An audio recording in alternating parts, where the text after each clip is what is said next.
La signification du jugement dernier. Une des façons dont tu peux corriger la confusion magie-miracle est de te rappeler que tu ne t'es pas créé toi-même.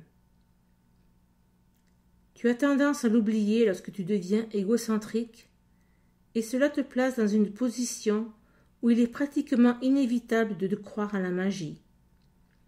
Ta volonté de créer te fut donnée par ton Créateur qui exprimait la même volonté dans sa création. Puisque l'aptitude créatrice réside dans l'esprit, tout ce que tu crées est nécessairement affaire de volonté. Il s'ensuit aussi que tout ce que tu fais seul est réel à tes propres yeux, mais point dans l'esprit de Dieu. Cette distinction fondamentale conduit directement à la signification réelle du jugement dernier. Le jugement dernier est l'une des idées les plus menaçantes dans ta pensée. C'est parce que tu ne la comprends pas. Le jugement n'est pas un attribut de Dieu. Il n'a été introduit qu'après la séparation, lorsqu'il est devenu l'un des nombreux mécanismes d'apprentissage destinés à être intégrés dans le plan global. Tout comme la séparation s'est produite sur des millions d'années, le jugement dernier s'étendra sur une période aussi longue et peut-être même plus longue. La durée peut toutefois en être grandement réduite par les miracles, qui sont un mécanisme pour réduire le temps, mais non pour l'abolir. Si un nombre suffisant développe un véritable esprit de miracle, ce processus de réduction peut être quasiment incommensurable. Il est essentiel toutefois que tu te libères rapidement de la peur, parce que tu dois émerger du conflit si tu veux apporter la paix à d'autres esprits. Le jugement dernier est généralement considéré comme une procédure entreprise par Dieu. En fait, il sera entrepris par mes frères avec mon aide. C'est une guérison finale plutôt que l'infliction d'une punition, aussi méritée que la punition puisse se paraître. La punition est un concept totalement opposé à la justesse d'esprit, et le but du jugement dernier est de te rendre ta justesse d'esprit. Le jugement dernier pourrait être appelé un processus de juste évaluation. Cela signifie simplement que chacun en viendra finalement à comprendre ce qui est digne et ce qui ne l'est pas.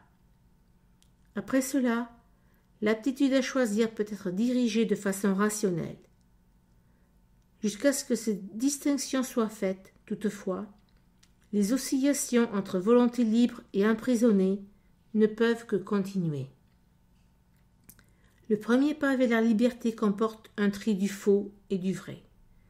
C'est un processus de séparation au sens constructif qui reflète la véritable signification de l'Apocalypse.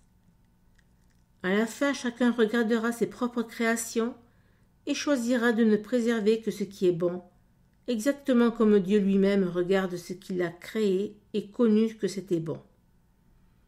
À ce stade, l'esprit peut commencer à regarder ses propres créations avec amour parce qu'elles sont dignes.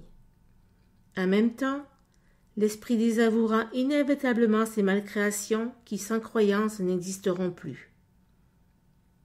L'expression « jugement dernier » est effrayante non seulement parce qu'elle a été projetée sur Dieu, mais aussi à cause de l'association de dernier avec la mort.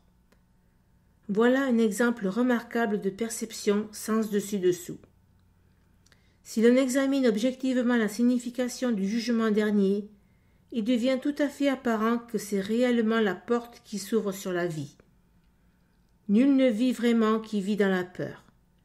Ton propre dernier jugement ne peut pas porter sur toi-même parce que tu n'es pas ta propre création. Tu peux toutefois l'appliquer de façon signifiante et à tout moment à tout ce que tu as fait et ne garder dans ta mémoire que ce qui est créatif et bon.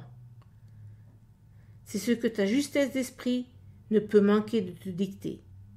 Le seul but du temps, c'est de te donner du temps pour accomplir ce jugement. C'est ton propre jugement parfait sur tes propres créations parfaites. Quand tout ce que tu retiens est digne d'amour, il n'y a pas de raison pour que la peur reste avec toi. Voilà ton rôle dans l'expiation.